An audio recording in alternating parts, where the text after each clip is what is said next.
સુરતના વરાછા વિસ્તારમાં આવેલી એસબીઆઈ બેંકમાં 27 એપ્રિલ 26ના રોજ થયેલી 50 લાખની લૂંટ મામલે માસ્ટરમાઇન્ડ કુંદન કુમાર હાલ બિહારની આદર્શ સેન્ટ્રલ જેલ બેઉરમાં બંધ છે।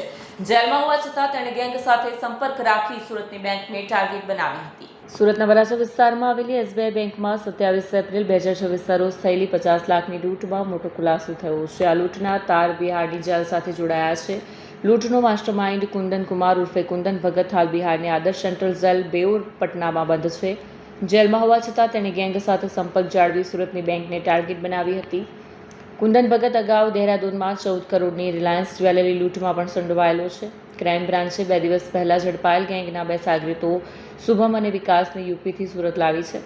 ગુનાની ગંભીરતા જોતા સુરત ક્રાઇમ બ્રાન્ચે 7 પીઆઈ અને 100 પોલીસ જવાનોની ટીમો બનાવી હતી। 1000થી વધુ સીસીટીવી તપાસતા લૂંટમાં વપરાયેલી 3 બાઇક પર નકલી નંબર પ્લેટ હોવાનું ખુલ્યું। ટેકનિકલ સર્વેલન્સથી પોલીસે યુપીમાંથી શુભમ કુમાર ઠાકોરને અયોધ્યા ઝડપ્યો। પોલીસ તપાસમાં ચોંકાવનારી વાત સામે આવી છે કે ગેંગે લૂંટ પહેલા 2 મહિના સુધી સુરતના જહાંગીરપુરા, રાંદેર અને વેડ રોડમાં નકલી આધાર કાર્ડથી મકાનો ભાડે રાખી રેકી કરી હતી। શુભમની પૂછપરછમાં મિત્ર વિકાસ સિંહનું નામ આવ્યું। વિકાસે લૂંટના નાણાં છુપાવવા અને આશરો આપવામાં ભૂમિકા ભજવી હતી। ક્રાઇમ બ્રાન્ચે તેને યુપીઆઈના ગોંડા જિલ્લામાંથી ઝડપ્યો। બંને પાસેથી 3000 અને 3 મોબાઈલ મળ્યા છે। આરોપી શુભમ ઠાકોર બિહારનો નામચીન ગુનેગાર છે, જેની સામે હત્યા, લૂંટ અને આર્મ્સ એક્ટના ગુનાઓ નોંધાયેલા છે। બંને આરોપીઓને ગોંડા કોર્ટમાંથી 4 દિવસના ટ્રાન્ઝિટ રિમાન્ડ મેળવી સુરત લાવવામાં આવ્યા છે। બાકીના 49 લાખ રિકવર કરવા પોલીસ સઘન પૂછપરછ કરી રહી છે। કેમેરામેન હકીમ શેખ સાથે વસીમ હાસમીનો રિપોર્ટ, આઝાદ ન્યૂઝ, સુરત।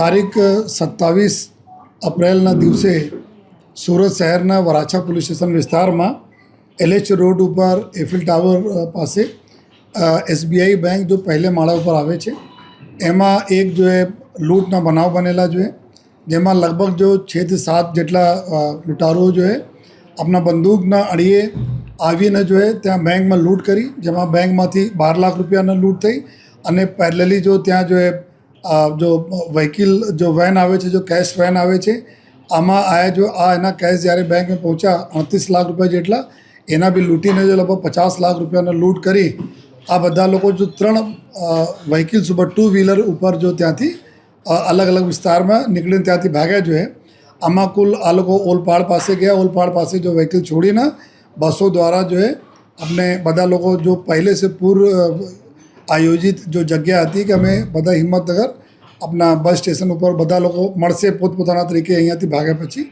ત્યાં મળીને પછી અલગ અલગ વિસ્તારોમાં ત્યાંથી જો અલગ અલગ રાજ્યોમાં જો નીકળી ગયા જોઈએ।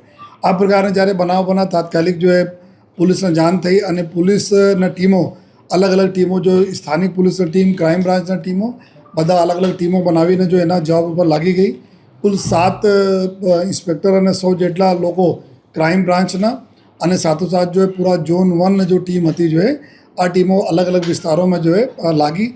કુલ અમે લોકો જે તે વખતે જો તમામ જો પુરાવો મેળવ્યા બેંકમાંથી જો અમે ફૂટેજીસ મળ્યા જો આજુબાજુ મળ્યા કુલ 1000 જેટલા સીસીટીવી કેમેરાઓના ટીમો જો એના પૂરા જો સર્ચ કરી જો એના જો સ્ક્રુટની કરી જો અને એના હિસાબથી જો એવું અમે લોકો જો રૂટ ગાડી બધા જો નક્કી કરે અને પછી શહેરમાં આવેલા અમારા તમામ જેટલા બી કેમેરાઓ છે આ જો અમારા નેટવર્ક જે સુરત સિટીના જો એના ઉપરથી જો કેમેરામાં અમે લોકો જોયા જોઈએ તો એના બેક ટ્રેક કરતા ગયા જો અને બેક ટ્રેક કર્યા પછી એવું અમને જાણવા મળ્યા જોઈએ કે લગભગ 2 મહિનાથી આ ગેંગના ઘણા બધા મેમ્બર અહીંયા સુરતમાં જહાંગીરપુરાના જો ઉગત કેનાલ છે એના કેનાલ પાસે જો એક ભાડામાં મકાનમાં રાખીને લગભગ 2 મહિનાથી રહેતા હતા અને ત્યાં જો રેકીને કામગીરી કરવાના ઘણા વખત આ લોકો બેંક ગયા અને આ જો બેંકની સ્થિતિ એવી હતી કે ત્યાં હતા બધા કન્સ્ટ્રક્શનના કામ ચાલે છે જો જેના લીધે બંને બાજુ ખોદાણ થયેલા છે। બહુ ઓછા ટ્રાફિકવાળા